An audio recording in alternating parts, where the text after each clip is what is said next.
Boa noite, meu irmão, boa noite, minha irmã. Que a paz de Jesus esteja sempre no nosso coração. Que bom podermos estar reunidos então para mais uma partilha carismática. E com esse tema tão importante de hoje, né? A ministerialidade e a interministerialidade orgânica. Esse tema é muito importante e nós que somos servos na Renovação Carismática Católica temos que cada dia mais exercer esse serviço, exercer essa graça. Nós somos chamados a exercer essa ministerialidade orgânica e a essa interministerialidade. E para nos ajudar nesse tema, nós temos a nossa irmã Maria Beatriz, que vai se apresentar. Mas antes nós queremos invocar a presença do Espírito Santo de Deus. Invocar o Espírito Santo de Deus que esteja nos conduzindo, nos direcionando, nos mostrando que realmente Ele quer de nós nessa noite. Por isso eu quero convidar você hoje a se entregar à Santíssima Trindade. Em nome do Pai, do Filho e do Espírito Santo. Amém. Vinde, Espírito Santo, enchei os corações dos vossos fiéis e acendei neles o fogo do vosso amor. Enviai o vosso Espírito e tudo será criado, e renovareis a face da terra. Oremos, ó Deus, que instruíste os corações dos vossos fiéis com a luz do Espírito Santo, fazei que apreciemos retamente todas as coisas, segundo o mesmo Espírito, e gozemos sempre da sua consolação. Por Cristo Senhor nosso. Amém. Por isso eu quero convidar você neste momento a invocar realmente sobre a nossa vida, sobre o nosso coração, pedindo juntos que o Espírito Santo venha nos enchendo, que o Espírito Santo venha nos conduzindo, nos direcionando, que o Espírito Santo venha realmente tomando as rédeas da nossa vida. Hoje nós queremos clamar: vem Espírito Santo. Em nome de Jesus e pela intercessão de Maria, vem sobre as nossas vidas, vem sobre nós, Espírito Santo, e direciona-nos, conduz-nos. Nós queremos ser aquilo que o Senhor deseja, nós queremos ser aquilo que o Senhor quer.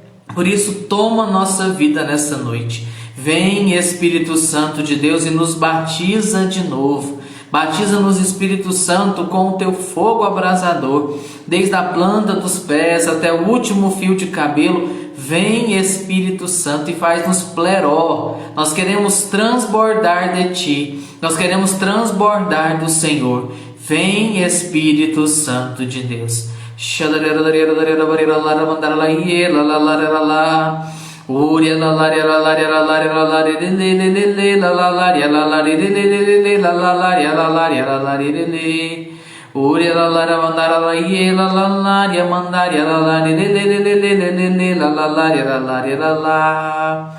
E nas mãos de Maria Santíssima nós nos entregamos. Ave Maria, cheia de graças, o Senhor é convosco. Bendita sois vós entre as mulheres, bendito é o fruto do vosso ventre, Jesus. Santa Maria, Mãe de Deus, rogai por nós, pecadores, agora e na hora de nossa morte. Amém. Quero convidar você, meu irmão, minha irmã, que nos assiste, que nos acompanha, quero convidar você a compartilhar essa live. Compartilhe esse irmão com esses irmãos a estarem participando conosco nesta live para falarmos juntos com essa convidada tão especial que Deus preparou para nós nessa noite. Nós queremos verdadeiramente deixar-nos conduzir pelo Espírito Santo. Diga aqui seu nome, seu grupo de oração, dê a sua boa noite nos comentários e partilhe essa live com todos os nossos irmãos. E queremos com muito carinho acolher a nossa irmã tão querida, Maria Beatriz, que hoje está conosco para partilhar desse tema tão lindo. Se apresente para nós, Maria Beatriz. Então, boa noite, irmãos e irmãs. Uma alegria podermos nos reunir diante do Senhor, porque sempre que nós nos reunimos e no nome dEle, nós estamos diante dEle. Então, o Klaus já me apresentou, meu nome é Maria Beatriz. Meu grupo de oração é o Magnificat, na cidade de Caxias do Sul, Rio Grande do Sul. E atualmente eu sirvo ao Senhor na coordenação da Comissão Nacional de Formação. Amém, que maravilha. E hoje nós vamos falar de um tema todo especial, né, Maria Beatriz? Se puder partilhar com a gente e falar para a gente um pouquinho daquilo que você vai partilhando com a gente nessa noite? Sim, nós vamos falar, então, de ministerialidade orgânica, interministerialidade orgânica. Podem parecer, assim, termos, mas o que é isso? Um pouquinho complicado, mas é muito simples. Trata-se de como nós exercemos o nosso serviço, o nosso ministério. Então, nós vamos falar do ministério, do chamado do ministério, do foco de um ministério, o papel de um ministério, como se dá o exercício desse ministério.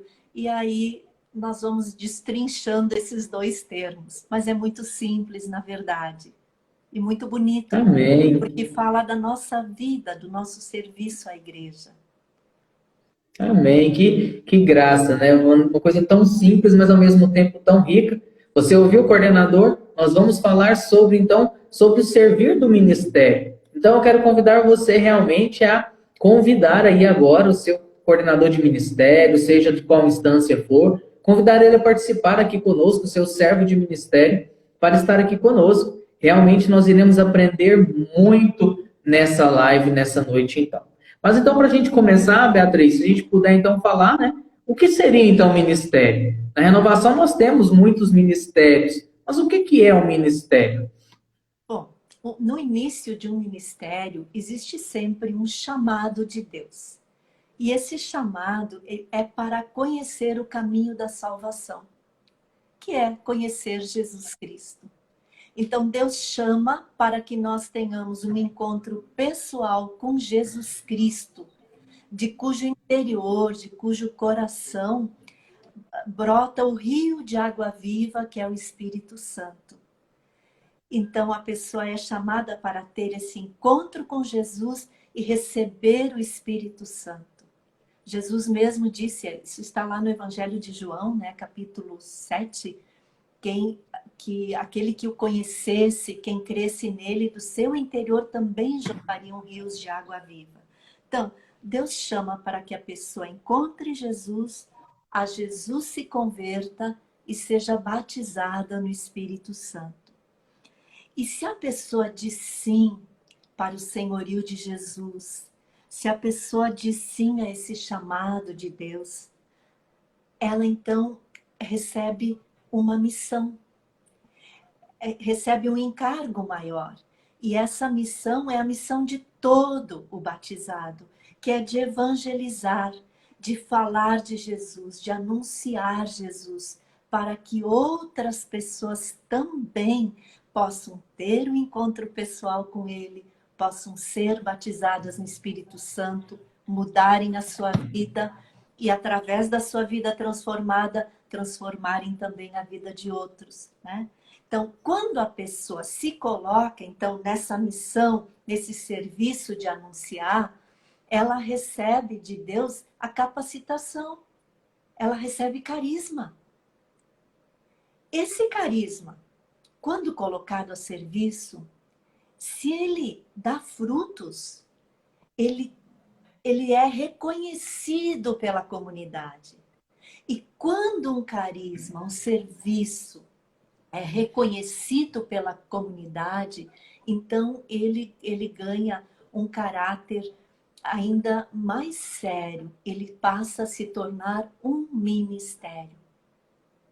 Porque um ministério essa seriedade ainda maior, porque a pessoa, quando o carisma que ela recebeu de Deus e ele é colocado a serviço, ele é reconhecido, reconhece-se nessa pessoa a autoridade da qual Jesus a revestiu. Olha que bonito isso, Klaus. Uma autoridade para produzir vida espiritual, para produzir conversão no coração. E esse é o chamado principal de todo o ministério, é produzir conversão no coração, produzir conversão a Jesus Cristo. Então, assim, resumindo, o chamado é para produzir conversão no coração, levar as pessoas para Jesus Cristo. A pessoa diz sim ao chamado, Deus dota de um carisma, a pessoa coloca a serviço, dá fruto, o fruto é reconhecido pela comunidade, se torna um ministério. Olha só capítulo 15 de João, Jesus diz assim: não fostes vós que me escolhestes, mas eu vos escolhi para que vades e produzais fruto. Tem o documento 62 da CNBB, que é sobre a missão e o ministério de cristãos leigos e leigas, que lá no número 85 ele vai mais ou menos definir isso que eu falei, mas claro, com palavras melhores. E ele diz assim, ó, a dimensão, isso é muito importante, gente, a dimensão de serviço caracteriza todo o ministério. É serviço, é serviço aos outros, né? Então, mas só pode ser considerado ministério o carisma que, na comunidade e em vista da missão da igreja e no mundo, assume a forma de serviço bem determinado. Isso é um ministério. Eu não sei se eu expliquei de uma maneira que tenha ficado clara, mas seria isso, né? Então, chamado, a pessoa encontra Jesus, ela recebe daí, ela aceita Jesus na sua vida, aceita o senhorio de Jesus, recebe a missão de anunciar Jesus para os outros, o Senhor capacita a pessoa para o anúncio, ela coloca serviço, a comunidade reconhece o serviço, porque ele deu fruto, se tornou ministério. E isso é lindo, né? Nós percebemos que vem ao nosso coração, né, Atos 4, em que realmente não dá para ficar calado quando nós recebemos uma experiência com Jesus, nosso Senhor e Salvador, quando nós aceitamos Jesus como Senhor e Salvador, não dá para ficar calado. E nós queremos servir, nós queremos nos colocar à disposição. E à medida que o Senhor vai nos usando com carismas, a comunidade vai confirmando isso, como você bem falou, e Deus vai nos revestindo dessa autoridade. Essa autoridade faz toda a diferença, é realmente algo uniforme que Deus coloca em nós. E isso é muito lindo e realmente Deus quer isso de nós. Mas o ministério, né, ele não pode ficar fechado em si mesmo. Como você bem falou, ministério é serviço. Se eu fecho o ministério em mim mesmo, o ministério vira um ministério, não um serviço. Exato. E aí, nesse ponto, vem o ministério orgânico, né? O que seria o ministério orgânico, Maria Beatriz? Assim, um ministério orgânico é um ministério exercido na comunhão. Mais ou menos assim, como um reflexo da comunhão existente na Santíssima Trindade, onde o Pai ama o Filho com amor eterno e infinito. O Filho responde ao amor do Pai com amor eterno e infinito. E desse amor que circula entre o Pai e o Filho, procede o Espírito Santo. Então, um ministério, ele deve ser exercido na comunhão, no amor, porque quando o amor circula, aí o Espírito Santo se move, né? Então, essa ministerialidade orgânica é isso, é viver o ministério na comunhão, em 3 dimensões. A comunhão com Deus, em primeiro lugar, né? Essa intimidade com Deus que nós encontramos na oração pessoal, na leitura, oração com a palavra, na frequência aos sacramentos. Isso a gente já sabe, né? Precisa ter intimidade, porque Jesus ele disse que né, se nós não permanecermos na videira, nós não vamos dar frutos. Então, nós precisamos permanecer nele para poder dar frutos. Então, comunhão com Deus em primeiro lugar. Da comunhão dos cristãos com o Senhor, brota a comunhão dos cristãos entre si. Então, eu tenho essa comunhão com Deus, essa intimidade com Deus, deixa o Espírito Santo trabalhar em mim para que eu possa ter uma comunhão de amor com os meus irmãos. Então, o outro, ele não é uma ameaça para mim. O outro é um pedaço de mim. Porque nessa comunhão com os irmãos tem 2 princípios muito importantes, que é o princípio da diversidade e o princípio da complementaridade. diversidade, porque cada um de nós é diferente do outro. Lá no Christi Fidelis Light, lá no capítulo 2, versículo 28, vai dizer assim, que cada um, na sua unicidade e na sua irrepetibilidade, é fonte de beleza e de riqueza para a igreja e para o mundo. Então, o Klaus, ele é uma pessoa única, irrepetível. Não existe ninguém como Klaus. Não existe ninguém como você, meu irmão, minha irmã. Não existe ninguém como eu. Então, nós, naquilo que nos constitui, na nossa personalidade, os dons e talentos naturais que nós temos, né? Até nas nossas fraquezas, naquilo que nos constitui como pessoa, nós somos únicos, né? Então, diversos. São Paulo vai dizer que o corpo tem muitos membros, né? E cada um tem uma função diferente, mas todos somos membros de um só corpo, cuja cabeça é Cristo, né? O Papa Francisco, ele disse algo muito bonito no domingo de Pentecostes, na homilia. Ele disse que nós não somos como um punhado de confetes jogados ao vento, mas que nós, cada um de nós é um fragmento do lindo mosaico de Deus. Se faltar a contribuição de uma partículazinha desse mosaico, de um só de nós, ele não vai estar completo. Então, para perceber a importância da vida de cada um de nós na obra de Deus, no reino de Deus, no projeto de Deus para a humanidade, né? Então, esse é o princípio da diversidade. Cada um é importantíssimo. Agora, tem também o princípio da complementaridade.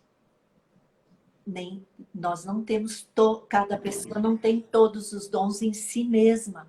Então, o dom que me falta, o meu irmão complementa.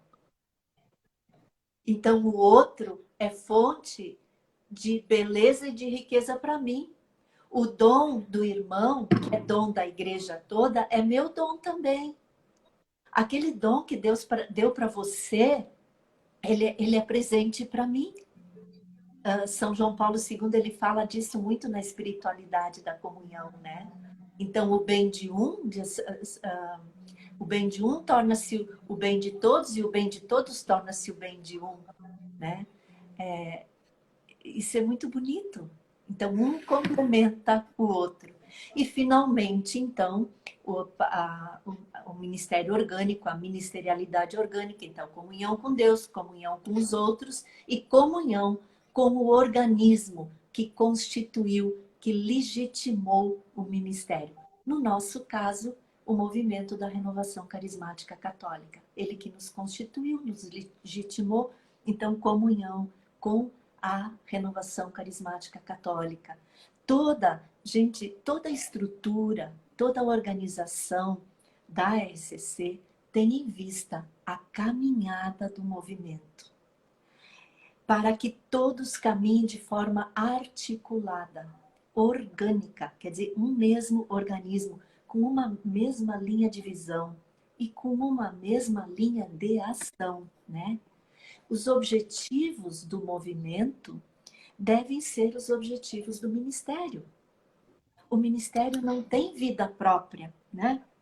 Ele é articulado ao conselho que o constituiu, que o instituiu, que o legitimou nas respectivas instâncias. Então, um servo de ministério a nível nacional, ele vai acolher, implementar todas as moções e direcionamentos de um Conselho Nacional. A nível estadual, do Conselho Estadual, que por sua vez, né, também acolheu e implementou as moções vindas do Conselho Nacional e assim por diante, né? O Catecismo da Igreja Católica, ele diz no número 873, ele diz assim: embora exista na Igreja diversidade de serviços, há unidade de missão. A missão é a mesma. o objetivo é o mesmo, né? Os serviços podem ser diversos. Então, isso é ministerialidade orgânica. Um ministério exercido na comunhão com Deus, com os outros, com no nosso caso, a renovação carismática católica. Isso é lindo, né? Nós somos um pedacinho do mosaico, do lindo mosaico do Senhor. Isso é muito bonito. Eu achei muito pertinente o que você falou, né? A missão do ministério é a missão da renovação carismática católica. Nesse tempo que nós estamos vivendo, resgatar a identidade, justamente. Uma vez me questionaram qual é a identidade de um ministério tal.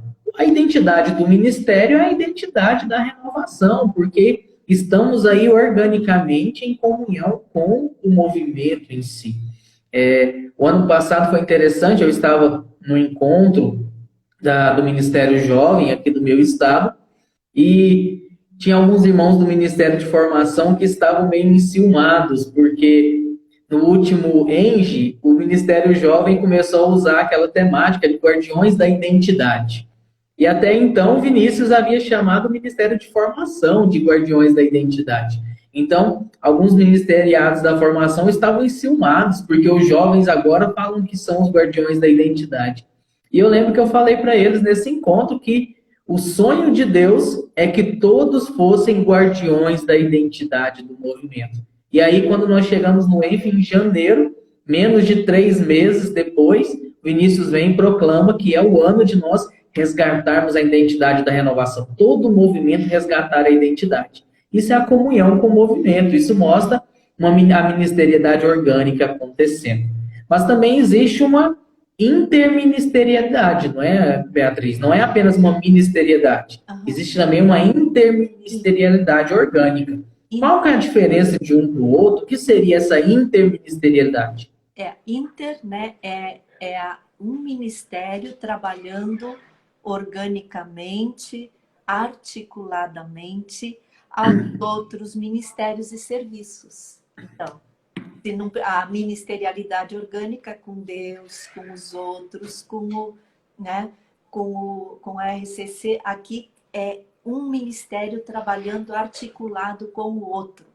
Uma instância de serviço trabalhando articuladamente com a outra. Né? De novo, acolhendo, implementando, fazendo acontecer os direcionamentos, as moções. E um ministério também ajudando e apoiando o outro. Querem ver? Isso também é muito bom para enxugar a estrutura do movimento. Porque se existe um ministério, vamos supor, um ministério de intercessão, né? Ele já está formado, existem os nossos irmãos intercessores, tudo organizado. Por que existir um ministério de intercessão dentro do ministério da pregação, por exemplo? Ou da formação, ou da música e artes? Já existe. Se um ministério, por exemplo, de formação, vai realizar um evento e vai precisar de intercessores, ou tem uma situação específica que precisa ser tratada e precisa de intercessão, recorre ao ministério de intercessão. É só um exemplo que eu estou dando, né? E isso é um ministério ajudando o outro, isso enxuga a estrutura também. Se já existe um ministério de comunicação, não precisa haver ministério de comunicação dentro dos outros ministérios, porque a gente pode pedir ajuda para os irmãos da comunicação. Então, a interministerialidade orgânica é assim, é um ministério ajudando, apoiando o outro, né? Cada um dentro da sua especificidade, ajudando os outros no exercício do seu ministério. Né? É inter, né? Um com o outro. Seria Isso evita, mais ou menos isso, né?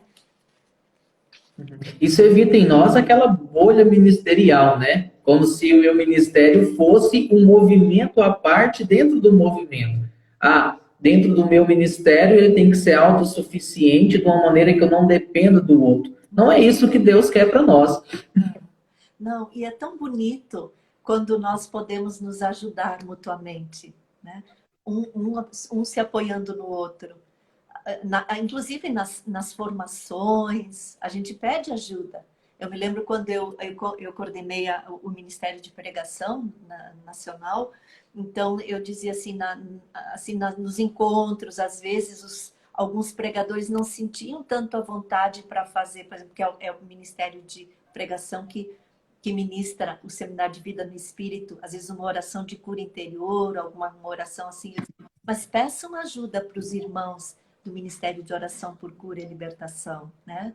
Quando a gente queria fazer um congresso online, como o Ministério de Comunicação ajudou, né? Então, e fica todo mundo feliz, e isso cria comunhão. Porque quando nós trabalhamos juntos, quando nós fizemos as coisas juntos, vai criando uma amizade, nós vamos nos conhecendo melhor, né? Temos o mesmo objetivo, a mesma visão, isso nos aproxima. Isso é muito bom para gerar comunhão, para gerar amor entre nós e fazer o Espírito Santo se mover. Isso é a realidade. Essa vivência fraterna, né? E isso até responde aquilo que o nosso irmão, o IABC 2000, fez a pergunta, né? Como viver essa beleza de unidade realmente nesse mundo tão individualista, grupos de oração, ministérios que são fechados em si mesmo? Como que nós conseguiríamos viver essa interministerialidade realmente no mundo de hoje? Sim. É assim, ter o coração aberto para o outro, né? Muito importante é a questão da acolhida. São Paulo, em casa, né, depois dessa live, vocês podem pegar a carta aos Romanos, principalmente dos versículos 12 até o capítulo 12 até o capítulo 15, vai tratar muito dessas questões, de como a questão de acolher o outro, né? De não julgar o outro, de acolher o outro assim como ele é, porque deixar o julgamento para Deus, acolher o outro como Deus nos acolhe, né? Não deixar que divisões aconteçam entre nós, porque às vezes pode acontecer de nós ficarmos magoados porque alguém fez alguma coisa, não nos deu importância, não escutou alguma coisa que a gente sugeriu, ou nos deixou meio de lado. E nós somos humanos, isso é natural, mas não deixar que a mágoa cresça dentro do nosso coração. Lá em Efésios capítulo 2, versículos 14 a 16, vai dizer que Jesus Cristo, ele destruiu a inimizade em seu próprio corpo, na cruz. Ele destruiu, já está destruída. Em Jesus nós temos comunhão, né? Então sempre cuidar muito do próprio coração, para não deixar a divisão entrar aqui dentro, né?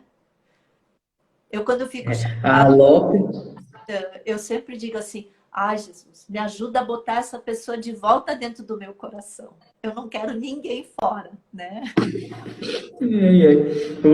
A Lopes vai dizer, né, isso aqui, ó, devemos caminhar de mãos dadas. E realmente é isso. Se eu perco tempo julgando meu irmão, às vezes eu estou matando um talento que ele tem escondido e não deu tempo ainda de demonstrar. Realmente, Deus nos chama a viver essa comunhão. E realmente nós temos que ser o sal e a luz. Se eu sou mais um que julga, que exclui, ou que exclui do coração, como você mesmo disse, eu não estou sendo sal, não estou sendo luz. Realmente, nós estamos no mundo para ser diferente. E o Espírito Santo quer isso de nós, que nós sejamos diferentes, que nós sejamos realmente pessoas que conseguem viver na diversidade, mas que conseguem viver na unidade. E nessa unidade, nós temos a diversidade. Cada ministério, cada ministério específico, cada chamado específico que o Senhor tem para nós, ele tem realmente um papel, uma competência. E qual seria esse papel, essa competência que um ministério tem dentro da renovação? Assim, o foco, o centro, digamos assim, de todo o ministério é Jesus, né? É apontar para Jesus para que as pessoas sejam salvas. Esse é o ponto central de todo o ministério. Esse é o foco. O exercício do ministério, como a gente já falou, ele acontece na comunhão, né? E o papel de um ministério, ou competência de um ministério, é formar. Formar servos para o grupo de oração. No nosso caso, né, na Renovação Carismática Católica.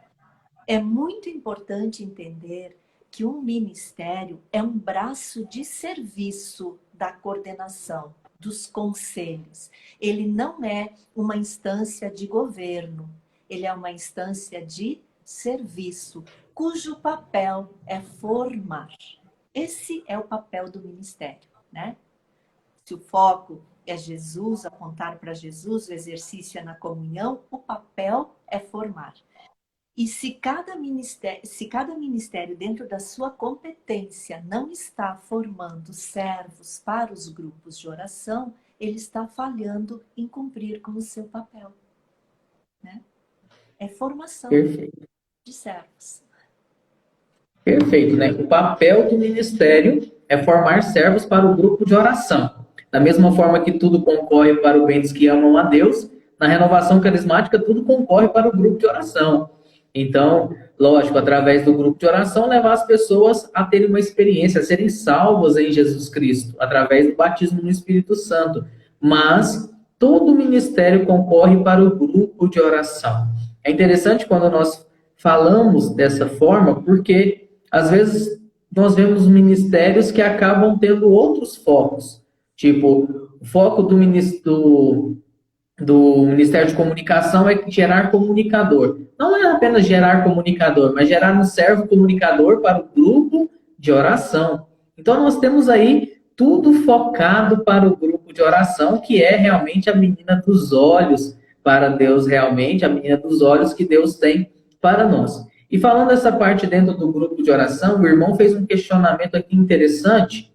Um grupo de oração pode ter um ministério além daquele ministério que já existe na estrutura da Renovação Carismática Católica? Ele poderia dar um exemplo? Ele não citou aqui, mas eu acredito, tipo assim, ele viu na situação dele a necessidade dele criar um ministério específico para uma situação. E aí ele criar um ministério de uma maneira que ele criar um ministério a mais do que já existe. Eu acredito que nossa estrutura já está realmente muito abrangente. Ele pode criar um serviço, né, um serviço focado naquilo, mas será uma coisa pontual, né, para uma necessidade específica e pontual, não é uma coisa ad eternum, né?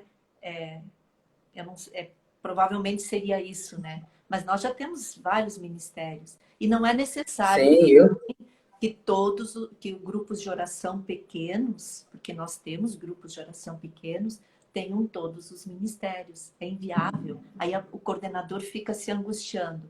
O que ele precisa fazer é formar mais servos para o grupo de oração. Então, quando tem as formações, ele, com seu olhar de... Isso depois a gente já vai falar, eu acho, né, Klaus, da competência de um conselho, de um membro de conselho, então ele vai encaminhar os membros, as pessoas do grupo de oração para serem formadas, para ele ter servos para o grupo. Mas não precisa, assim, um grupo pequeno, quando não tem servos formados, ainda fica angustiado. Desde que o grupo de oração aconteça como deve acontecer e ele tenha essa visão, essa preocupação de enviar as pessoas para as formações, logo, logo ele terá servos, né? Sim, e é importante, nós que somos servos, também conhecer o papel do ministério, conhecer o papel do outro ministério. Por exemplo, aqui na minha diocese mesmo, eu encontro muitos irmãos que não sabem que o ministério da acolhida, que o papel da acolhida, o serviço da acolhida, é feito pelo Ministério de Promoção Humana. E eles acham que existe o Ministério da Acolhida no grupo de oração. Então, é importante nós conhecermos o serviço, o trabalho do outro ministério também. Não ficarmos apenas naquilo que Deus nos chamou, mas também conhecer o trabalho do irmão para poder estarmos servindo cada vez mais nessa unidade que o Senhor nos deu. É verdade. Bom, e você falou para a gente sobre o conselho. Você falou para nós que o ministério, o papel do ministério, ele é um braço de serviço do conselho. Ele não tem instância de governo, mas que ele tem realmente um braço de serviço do conselho. E que seria um conselho? Qual seria uma competência do conselho? Para entender conselho, é muito bom entender o conceito também de colegialidade, né? Assim, sem querer, de maneira alguma, equiparar os nossos conselhos com um conselho cardinalício, um conselho Sim. episcopal, né? Mas, para entendermos, para termos de comparação, né? Um conselho, ele é formado por membros pares, isto é, pessoas revestidas da mesma dignidade, enquanto filhos e filhas de Deus, né? Membros revestidos da mesma dignidade, tendo os mesmos direitos, os mesmos deveres, né? Todos iguais, membros pares, e eles elegem para si um presidente. Né? Então, eles têm a função, no nosso caso, né? Um conselho, ele é uma instância de escuta e discernimento da vontade de Deus para a caminhada do movimento. Né? Então, um conselho, ele precisa ter muita comunhão, né? Porque ele precisa chegar a um consenso. O que é um consenso? Né? É a opinião de muitos condensada numa só direção. Né? Então, é muito importante o papel de um conselheiro, porque ele, ao mesmo tempo que ele tem um conselho tem esse caráter universal de representar o todo, né? Por exemplo, o Conselho Nacional representa toda a renovação do Brasil, né? Mas dentro do conselho, você, Klaus, você é conselheiro, porque você é o coordenador ou presidente do Conselho do Estado de Goiás. Então, você vai representar, enquanto conselheiro, né, nacional, toda a renovação do Brasil. Mas você vai também representar o seu estado lá, né? Então, você representou todo enquanto está lá, mas você vai levar os anseios, as aspirações, as necessidades do povo de Goiás para dentro do conselho. E assim os outros, mas vocês vão ter que chegar num conselho, num consenso. Mas para isso nós temos o sentido da fé nos guiando. Essa certeza que nós temos que o Espírito Santo, ele, se houver desejo de ouvir, de escutar a vontade de Deus, ele vai direcionar para que a vontade de Deus seja feita. Né? Então, esse sentido da fé na ação misteriosa do Espírito Santo, nos conduzindo, nos guiando as pessoas que Deus escolheu para estarem à frente de um conselho naquele tempo determinado. Né? Então, é importante entender isso.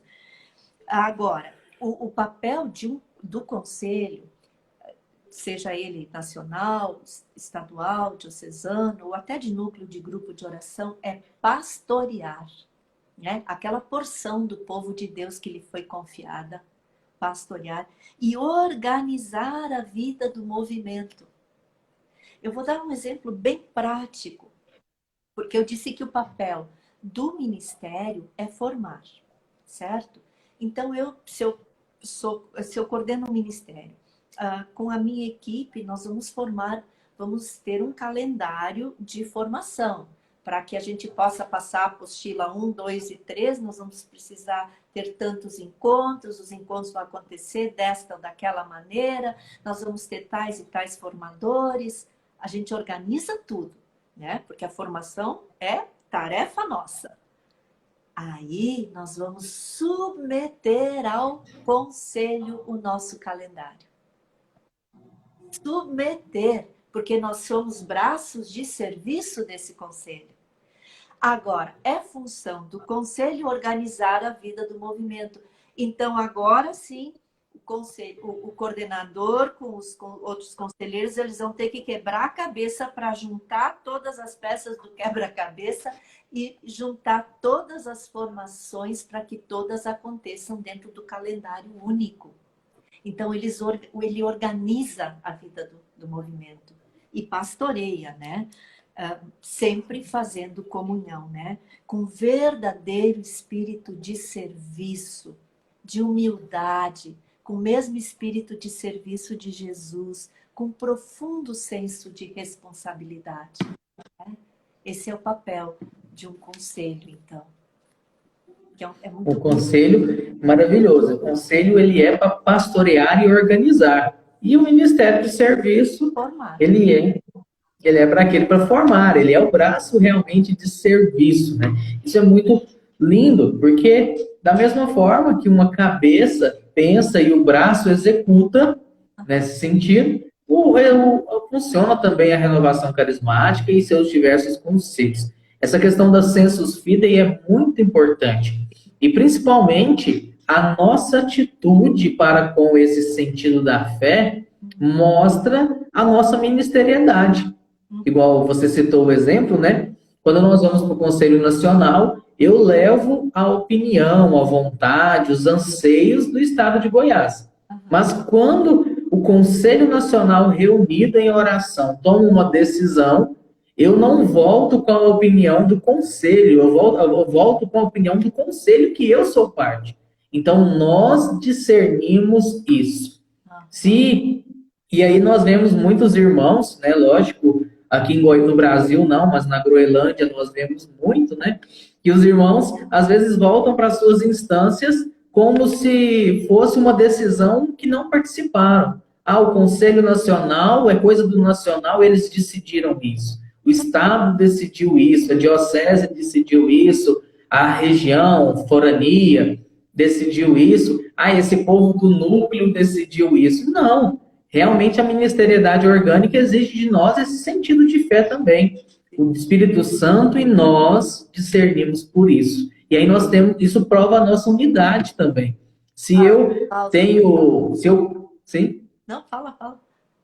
Se eu vou para a minha instância, se eu volto para a minha instância pensando que Deus optou pela maioria, eu estou perdendo o sentido da fé. Deus não optou pela maioria. Deus prevaleceu através da maioria, mas mostrou ali a sua vontade. Então, é a vontade de Deus através daquele conselho. Você citou ali, você disse, pareceu bem ao Espírito Santo e a nós, né? Se você que está assistindo essa live, depois você pode pegar Atos dos Apóstolos, capítulo 15, que é o primeiro concílio que aconteceu na história da igreja. É o concílio de Jerusalém, né?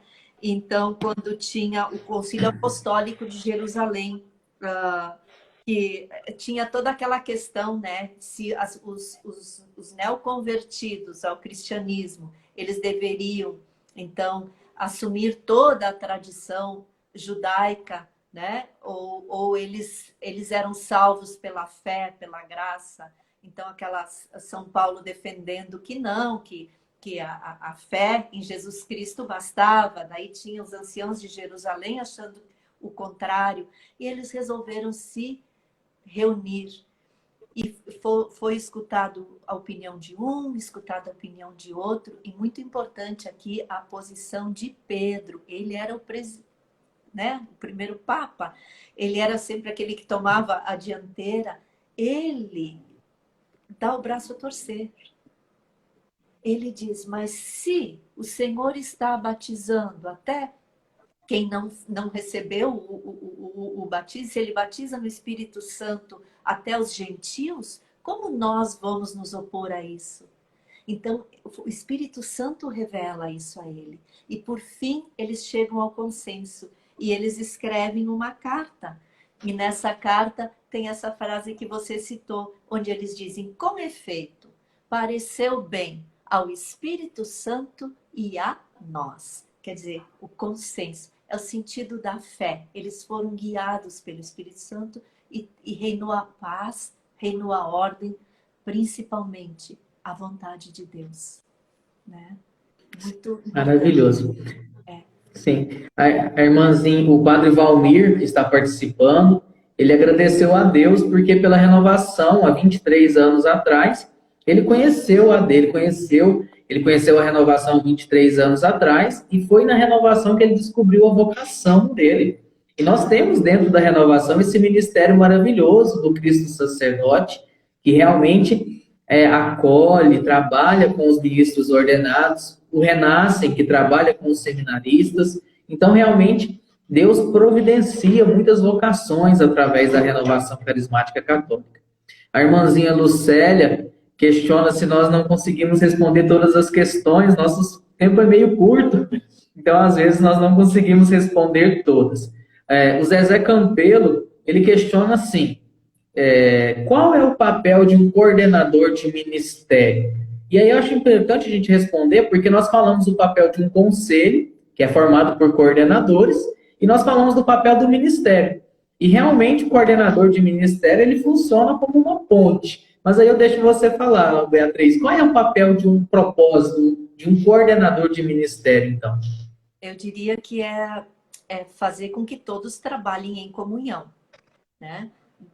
Dentro do próprio ministério, né? Passar para os outros a linha de visão, a linha, né, de ação que vem dos conselhos, né? Ele precisa passar isso para os outros. E ele precisa também... ninguém trabalha sozinho, né? Ele precisa ter essa capacidade de articular os outros no serviço. Fazer com que as pessoas trabalhem juntas, implementando, por exemplo, a formação, ajudando. Eu diria assim que o papel de um coordenador é principalmente ajudar o outro a cumprir com a sua missão. Por exemplo, um coordenador estadual, ele precisa de ministério, ele precisa estar muito próximo dos coordenadores diocesanos de ministério, ajudando-os, né? A implantar, às vezes, o ministério na diocese, a enviar formadores se não tem, ajudá-lo passando a visão para ele, né? Um coordenador diocesano vai precisar ajudar os servos daquele ministério dos grupos de oração, entende? É principalmente de suporte, de ajuda e de passar a visão, né? Essa é a função do coordenador. A função do coordenador de ministério é justamente essa, né? Realmente ele não pode ser uma pessoa, ele além de ser uma pessoa que executa a formação, né? Porque ele vai formar, mas ele também é uma pessoa que consegue articular para que a visão seja colocada em prática dentro do seu ministério, da sua realidade, e assim alcançar o objetivo final, que é formar servos para o grupo de oração. O irmão questiona aqui se o núcleo é um tipo de conselho. Maria Beatriz já respondeu isso. O núcleo é realmente um tipo de conselho. Lógico que numa menor escala, com um povo menor, mas o núcleo é um conselho também, tá certo? É um conselho do grupo de oração. Bom, nós estamos aí nos nossos 10 minutos finais, Beatriz, e realmente foi muito enriquecedora, embora limitada, né? Infelizmente, nós podíamos falar aqui durante horas e horas sobre isso, e um tema puxando o outro, um assunto puxando o outro, respondendo bem as perguntas dos irmãos, conseguindo responder todas se nós tivéssemos mais tempo, mas infelizmente nós não temos. E eu queria pedir para você, então, colocar aí suas palavras finais, disso tudo que nós falamos, que nós partilhamos, qual que realmente seriam as pérolas que você quer deixar no final para o nosso culto? Assim, para encerrar, eu gostaria de enfatizar algo muito importante para o exercício de qualquer ministério. Sem a assistência do Espírito Santo, nós não conseguimos desempenhar a nossa missão. É impossível.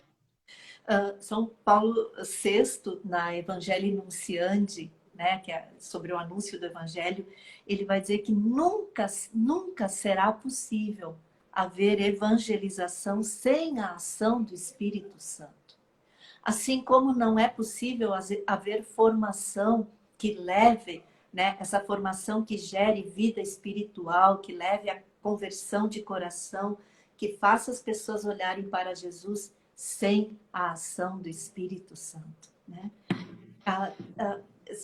Paulo VI também vai dizer que as técnicas de evangelização são boas, mas mesmo as mais aperfeiçoadas nunca podem substituir a ação discreta do Espírito Santo. Então, irmão, irmã, escuta, muita escuta, a ação discreta do Espírito Santo que nos conduz, né? A preparação mais apurada nada faz sem a ajuda do Espírito Santo. E o Catecismo da Igreja Católica, no número 875, diz uma coisa tão bonita, né? Não cito todo, só um pedacinho, diz: os enviados de Cristo fazem e dão, por dom de Deus, o que não podem fazer nem dar por si mesmos. Os enviados de Cristo fazem e dão, por dom de Deus, aquilo que eles não podem fazer nem dar por si mesmos. Nós precisamos de Deus. Nós precisamos do Espírito Santo. Amém. E por isso Amém. a gente precisa ter intimidade e comunhão com Deus. E muito propício, né, essas suas palavras. Realmente, nesse tempo que nós estamos resgatando, resgatar também é olhar para trás. Às vezes nós deixamos o Espírito Santo de agir em nós. Tomamos, às vezes, decisões ou escolhas por conta própria, e agora o Senhor vem falando através de você. Nós precisamos do Espírito Santo. Independente do ministério, independente daquilo que eu faça no meu grupo de oração, eu preciso do Espírito Santo. Para que a minha evangelização seja fecunda, para que eu consiga estar em contato com o meu irmão, para que eu consiga estar com o meu irmão de ministério, nós precisamos do Espírito Santo. Por isso eu quero convidar, Beatriz, se você puder conduzir para a gente uma oração, clamando esse Espírito Santo, então, nesses momentos finais. Sim. Então, a oração que eu faço, eu convido você a nós nos abandonarmos ao Espírito Santo. Assim, vá se colocando na presença do Espírito. Esse Espírito Santo que habita ali no sacrário da sua alma batizada. O Espírito Santo, ele habita dentro de nós. E por isso a nossa alma batizada se torna um sacrário, um templo do Espírito Santo. Então, meu irmão, minha irmã, você vai olhar ali para dentro de você mesmo e vai, sim, agradecendo ao Espírito Santo pela sua assistência, pela sua ajuda. O Espírito Santo, ele é Deus conosco. Ele é o Consolador.